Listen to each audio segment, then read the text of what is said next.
The anti-Russian circles in the US, UK, and other countries are intentionally manipulating public opinion about the bringing down of Boeing flight MH17 to blame it on Russia and the pro-Russian People's Volunteer Corps in Donbass. The press coverage in the US and UK was fiercely anti-Putin, with blame firmly placed with the president personally. Was this the result planned and managed? The reporting in the UK and US next day after the downing of MH17 used the language of blame. Russia was already presumed guilty. The Sun claimed that President Putin personally owned the missile, Putin's missile. The Guardian UK reported on the same date that Hillary Clinton had made an early public declaration. Putin has gone too far. And the first US accusation, albeit unsubstantiated, that it probably had to be Russian insurgents. The New York Daily News repeated the Sun's theme of Putin's ownership of the event. The Times byline, "The loss of flight MH17 was a direct result of a conflict fueled deliberately by Moscow." These examples of next-day headlines demonstrated that both the UK and US press immediately blamed Russia and Putin without any serious corroborating evidence, precisely echoing Clinton's statement. This approach continues throughout the majority of reporting to date.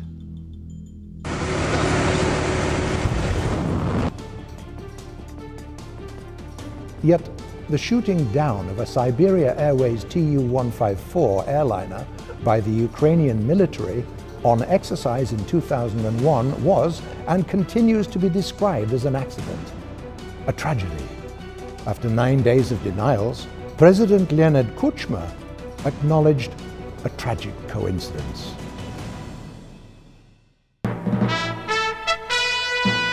This is ABC News Nightline. Substituting for Ted Koppel and reporting from New York, Larry Serafin. President Reagan today called the In 1988, an Iran air flight with 290 passengers was shot down between Dubai and Bandar Abbas by a RIM-66 missile fired from the USS Vincennes whilst on patrolling protecting oil tankers. Those responsible for this tragic accident went unpunished. The crew received combat medals, and the air war coordinator on board received a medal for his ability to quickly and precisely complete firing procedures. The downing of MH17 has been described very differently. Putin's missile is a headline which serves as a perfect example of the emotional terror campaign waged against Russia and its president. Our project is called the MH17 Inquiry. Our contributors are independent Russian and international journalists, experts, and scientists. We set ourselves the task of dragging this case away from the realms of politics and conspiracy theories into the realm of facts and the deductive method. Even our first report, I can assure you, will change everything. And this is only the beginning.